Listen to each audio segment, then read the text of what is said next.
আসসালামু আলাইকুম। আমার নাম এম এ মুহাইমিন তুলো। আমার বয়স 37 এবং আমি ঢাকায় একটি প্রাইভেট লিমিটেড কোম্পানিতে চাকরি করি। 18 জুলাই তারিখে বৈষম্য বিরোধী ছাত্র আন্দোলনের সময় বাংলাদেশ পুলিশ নির্বিচারে সরাসরি ফায়ার করে নিরীহ সাধারণ জনগণের উপর, এবং এতে আমার শরীর ও বাম চোখ প্রচন্ডভাবে আঘাতপ্রাপ্ত হয় মিরপুর ডিএসএস এলাকায়। 18 জুলাই সন্ধ্যা 6:54 আমি আহত হই। আহত হবার পর কারফিউ শুরু হয়ে যাওয়ার কারণে কোনো হাসপাতালে আমি চিকিৎসা নিতে যেতে পারিনি। ফলে আমার একজন প্রতিবেশী ডাক্তারের কাছে প্রাথমিক চিকিৎসা নিতে হয়।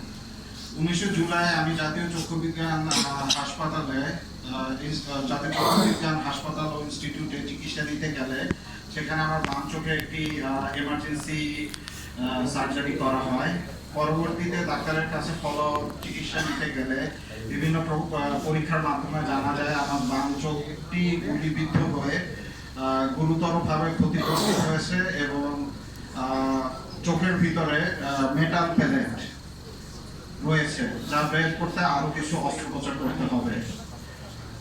6 আগস্ট আমি ঢাকার রিং রোডে বিশেমাই হসপিটাল নামক একটি প্রাইভেট হাসপাতালে আমার চোখের দ্বিতীয় অস্ত্রোপচার সম্পন্ন করে থাকি।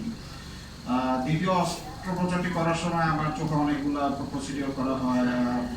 মেটাল প্যালেট বের করা হয়, ভিটারেক্টমি করা হয়, লেজার দিয়ে রেটিনা ছিঁড়ে যাওয়া অংশ ঠিক করা হয়, চোখের আঘাত চোখে আঘাত হলে চোখে ছানি পড়ে ওই চোখের ছানি কাটা হয় এবং ওই চোখের নষ্ট হওয়া ওই চোখের যে আলবার যে লেন্সটা থাকে ওটা ভেঙে ঘুরে ঘুরে হয়ে গেছিল। এই জন্য আমার একটা আর্টিফিশিয়াল ইন্ট্রাঅকুলার লেন্স বসাতে হয়। এবং সবশেষে যে ভিটরেক্টমি করার সময় আসলে যে আমরা মাছের চোখ খাওয়ার সময় দেখছেন একটা জেলি জেলি জিনিস থাকে, ওইটাকে ভিট্রিয়াস হিউমার বলে। ওই ভিট্রিয়াস হিউমারটা আমার পুরো বের করে ফেলা হয় ওই ভিট্রিয়াস হেমারেজের কারণে, কারণ ওটা একদম পচে রক্তাক্ত হয়ে একদম নষ্ট হয়ে গেছিল। তখন আমার চোখ আসলে আর আমার চোখটা ফেলে দিতে হয় না। শুরুর দিকে ডাক্তাররা বলেছিল যে আমার চোখটা ফেলে দিতে হবে। সেটা আমার জন্য খুবই শকিং, একটা খুবই দুঃখজনক ইয়ে ছিল।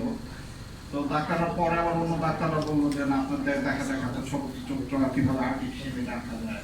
এখন আমার চোখটা আসলে সিলিকন আর গ্যাস দিয়ে ফুটবলের মতন আর্টিফিশিয়ালি ফুলিয়ে রাখা হয়েছে। তো এই সিলিকন অয়েলটা আবার একটা ফরেন বডি, মানে এটাও চোখের চিরস্থায়ী থাকার জন্য না। তাহলে 15-16 মাস পর পর এই সিলিকন অয়েল বের করে আবার ঢুকাতে হবে, মানে যতদিন আর কি বেঁচে থাকতে হবে। তো আমি জানি না, আসলে ডাক্তারও জানে না আসলে আমাদের এই যে আইয়ের ইনজুরি যে এই কেসগুলো আসলে ডাক্তারদের কাছে নতুন। ডাক্তাররাও এগুলোর ভবিষ্যৎ সম্পর্কে বাংলাদেশের ডাক্তাররা আমি তুলনামূলকভাবে দেখলাম যে ভালো নলেজ রাখে, কিন্তু এমনি আমি বিদেশেরও অনেক ডাক্তারদের সাথে কথা বলে রেখেছি, তারা আসলে তেমন নলেজেবল না। কাশ্মীরের ডাক্তাররা আর ওই ইজিপ্টে একটা হাসপাতাল আছে, তারা দীর্ঘদিন ধরে এই ধরনের কেস হ্যান্ডেল করতেছে প্রায় 2010 সাল থেকে। তো দেশে ও বিদেশের বিভিন্ন ডাক্তাররা আমার চোখ বাংলাদেশে আসছিল, সিঙ্গাপুর থেকে একটা টিম, তারা এসে বলছিল যে আমার এই চোখের দৃষ্টি আর কোনোদিনও ফিরে পাওয়া সম্ভব না, কারণ চোখের রেটিনা একবার নষ্ট হয়ে গেলে এটা ঠিক করা যায় না।